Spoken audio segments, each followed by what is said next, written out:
Hi everyone, and welcome to another week of Grassroots Racer. This week I speak to an up-and-coming driver who I've had the pleasure of knowing for quite a few years now. It's been great to see him drive this year in the Trans Am series in the Snap-on Pedders car, and he's driving with Dream Racing Australia. And I actually spoke to Craig, the team owner, on here last year. And mind you, the car does look fantastic, the red and white. So let's find out more from Jackson. So welcome, Jackson. How are you tonight? Good, mate. How are you? Great. And like I mentioned, I've known you for quite a while now, and we're both used to doing sprint karting a lot of the time at the same tracks. So can you take me back to where you first got the motorsport bug and how it all Yeah, started? so I think when we first got into karting, I was really young. Dad brought home a kart for I think I was probably 5 when Dad brought home a kart. And just started in honestly just started in a truck yard, just cutting laps. Really fell into love with it, and then through some close friends, they were sprint karting, and then they sort of just got us into it. Um, Started at just club days, so when you could first get your license for sprint karts is at 6.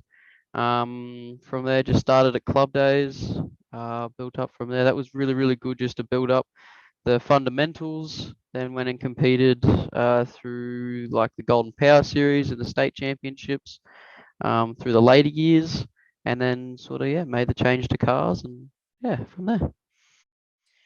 Yeah, I know you had quite a bit of success in sprint karting. Do you have any favorite memories or wins from that time? There's a few probably from I reckon probably the first bit of success that we had. It was a meeting that my dad and I just went to. That was the C&D titles. You'd probably remember it, and the C&D titles at Puckapunyal. Yeah. And I think the first race meeting we'd been to there, we were racing in Morwell the week before. We'd had a really good weekend, and unfortunately, as motorsport happens, we got to the final with the trophy race, and I'd been escorted off the track. So we came out of that weekend pretty bummed. There wasn't a lot of motivation to go to the next one. We sort of went, we'll have a bit of fun. And we just went and had a ball. We smashed the weekend. We won. One driver of the meet there as well, which was really cool to be awarded.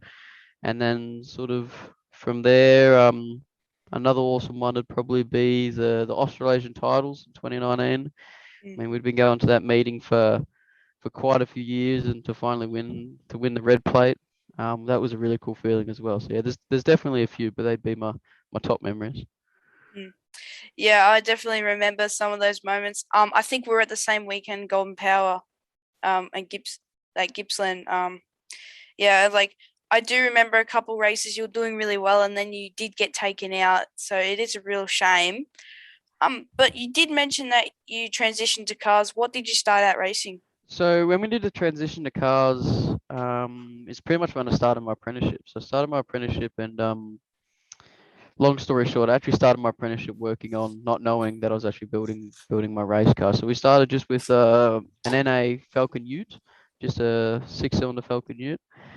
And I just started at the club days and at the Winton Sprint events. So Winton runs sort of like a 6 round series where you just go on a Sunday, and you just start with a standing start. So it's good to build up once again the fundamentals of a car, standing start, and then you get 4 flying laps, I think it was, to go and sort of set a fast lap, and that's just where we started with the club day stuff. So that was really good to get a feel for like a car, make the transition from obviously something that's very small, very light, very nimble, to something that obviously apart from being single geared is having the use of a clutch, multiple gears, something that's a lot heavier, a lot bigger. So that was really good to start there, sort of not a very high pressure environment to jump into a car. And then from there, we sort of went to unfortunately, when I did the transition to cars, it was at the start of COVID. So we sort of transitioned to cars, and then as everything stopped, so did racing.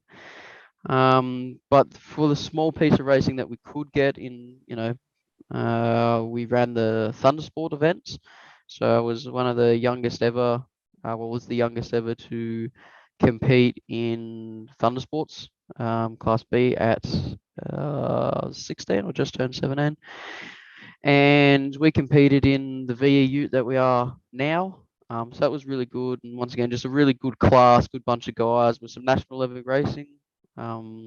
So it was good to be nationally recognised, compete at like a much larger event, have a bit of TV time and exposure, and then sort of from running the Thunder Sports, we won Class B last year, and then we sort of made the transition to Trans Am, summing up to sort of a big national stage.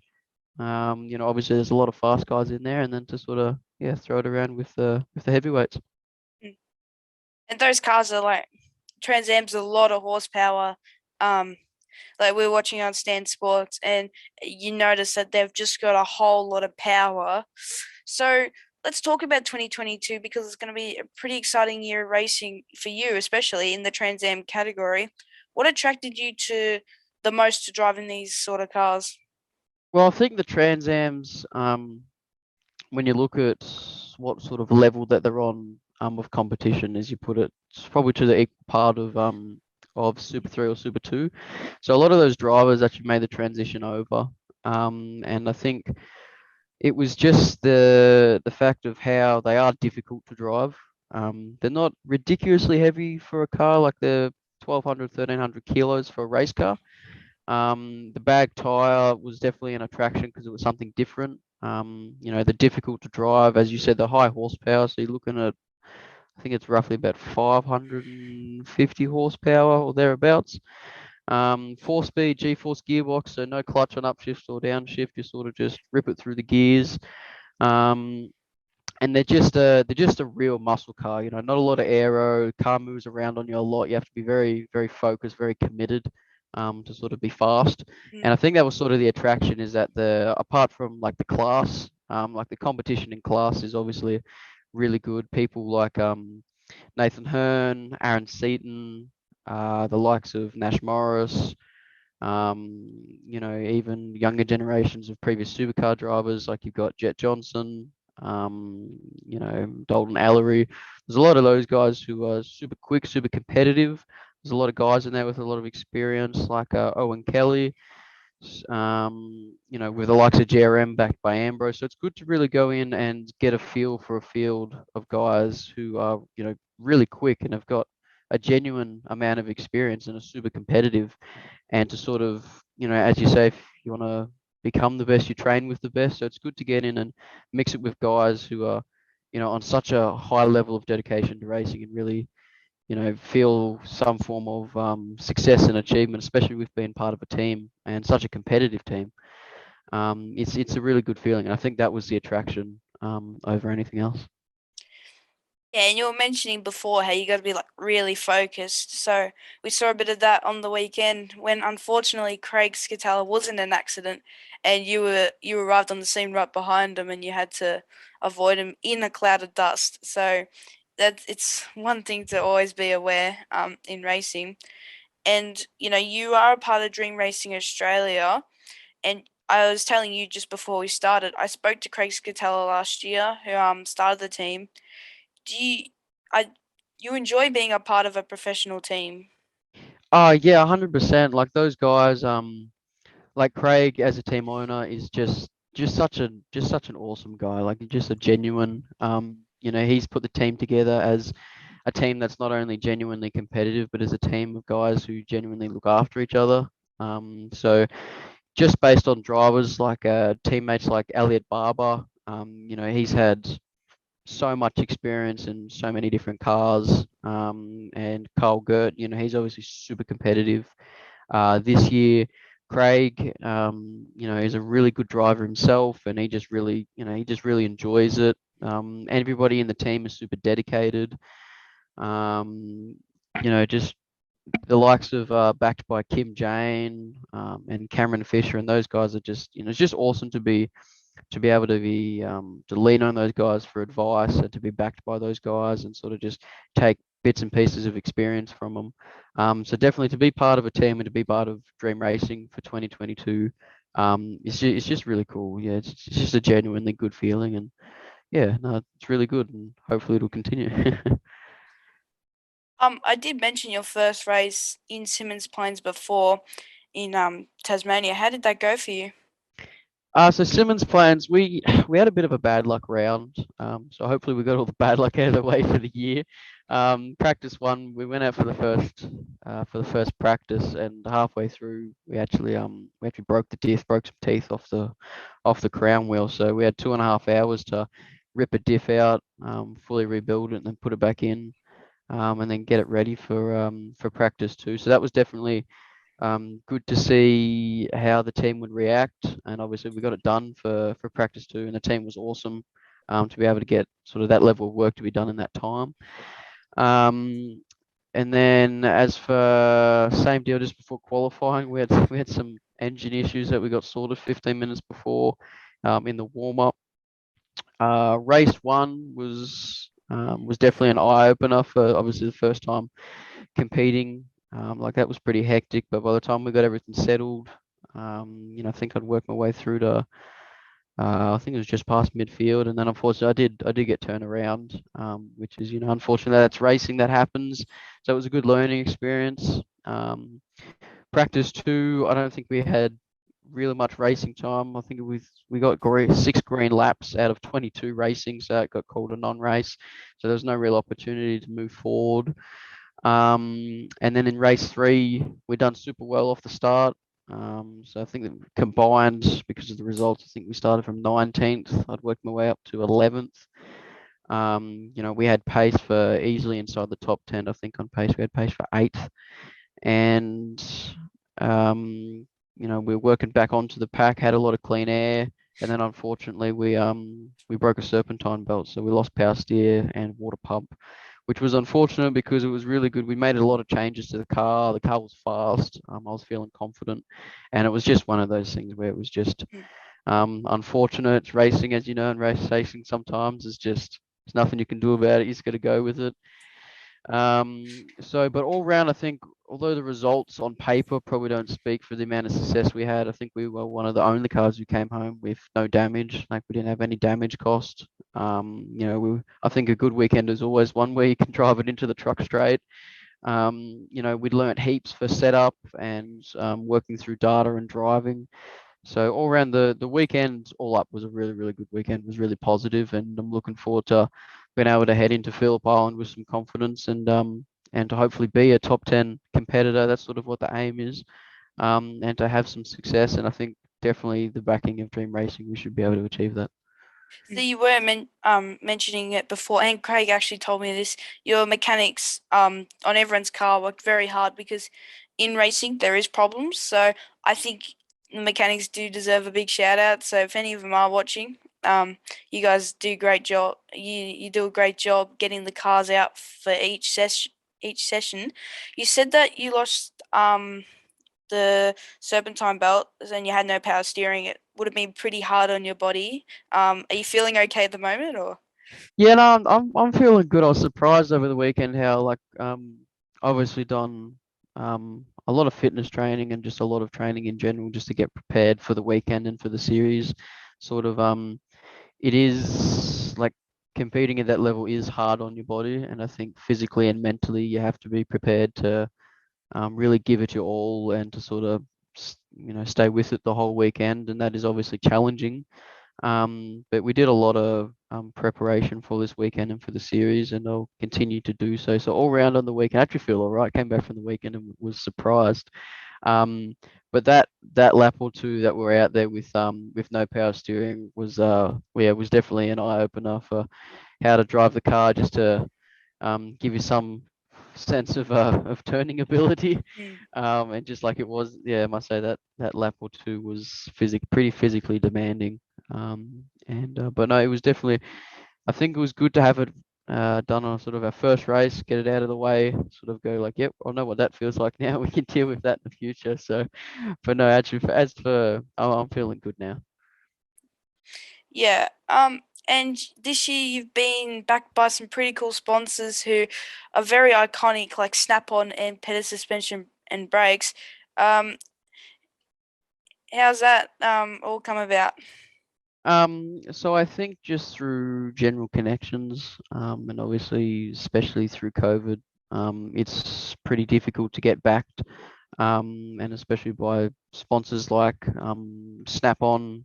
Aubrey Wodonga, the Pedders suspension and brakes, Oracle wrap films. So those guys have come on board, which I'm super appreciative of, especially at a time where it's really hard to get a sponsor and a major sponsor. So that sort of just came about through just connections and just being able to talk to people. I've did a lot of time in presenting and sort of chasing sponsors, as you know. Like I know a big part of motorsport is to chase sponsors. So I'm super privileged to be able to have a backing of those guys, especially have the backing of those guys for at such short notice. You know, the whole Trans Am thing was based on whether we could all put it together at such short notice. So really grateful and appreciative for everybody who came on board, all sponsors, to be able to offer support and offer continued support at a time where I know so many people do struggle to put sponsorship together. So no, it's definitely a really cool feeling to have companies like that come together and support a young fella and someone who's up and coming, and so we'll sort of support a lots of other people as well. So no, it's really cool to have backing from those guys. It's also great to see Stan getting on board and televising the series. I think we all know this will help raise the profile of Trans Am. Yeah, 100%. I think like I know they had it backed on free to air on 9 Gem as well. So it's good that they do have some free to air coverage. But I definitely think being able to be backed by, obviously you look taking Supercars for example, with Fox Sport, um to have Stan on board and have the ability to be presented even, you know, on an international level where people can watch and watch replays and become interested in the series. And you know, the viewing numbers I know were massive for the weekend and it televised really well. Um, and to have the backing of, you know, like someone like Stan Sport to come on board with ARG, the organisers, and put together a package that really presents you well as a team, as a driver, gives you some really awesome coverage, and just not only on a national and international level, I think is a really good thing. So yeah. Mm. Yeah, Stan have done a great thing coming on board. Like it was good seeing the TCRs there, as well on the broadcast in the S5000. That category is really fun to watch. Like James Golding, he was right there at the top, and he was. I remember, I think it was race one. He was sitting right on second, but because of the dirty air and stuff, it's really hard to pass on a short track like Simmons Plains. But if people like to keep following your progress, where can they find you on social media? So we have so we've got Jackson Rice Racing now we've set up. So we do have on Instagram and Facebook we've got profiles where we're doing updates regularly. On not only just I'll still be competing in karts just for a good amount of seat time. We'll be doing plenty of test days, plenty of ride days, stuff to work with sponsors, doing a lot of presentations. So if anybody would be interested in following what we're doing and as we sort of progress and compete, it'll be Jackson Rice Racing on Instagram and Facebook. And yeah. Yeah, we'll tag your pages down below. Um, but I think that's it, Jackson. Thanks for speaking to me tonight. I can't wait to see your progress through the rest of the year and beyond. And also thanks to all the support everyone's given me now over the years, and everyone's given you over the years. And you and your family have always been very good to me. And grassroots racing is just not about the racing; it's also about the friends you make along the way. So for anyone racing this week, remember, drive fast and take chances. Stay on the track, of course. And just quickly, this weekend we will be racing at Sandown, the Formula V, for the first time. So it's going to be exciting, and keep watching on our page. But yeah, thanks, Jackson, and I look forward to catching up with you at the track soon. Awesome, bud. Thank you. Really appreciate it. And best luck with the Formula V. As you say, drive fast, take chances. And I'll be looking forward to seeing you as well, bud. So best of luck. Thank you. Thanks, Jackson.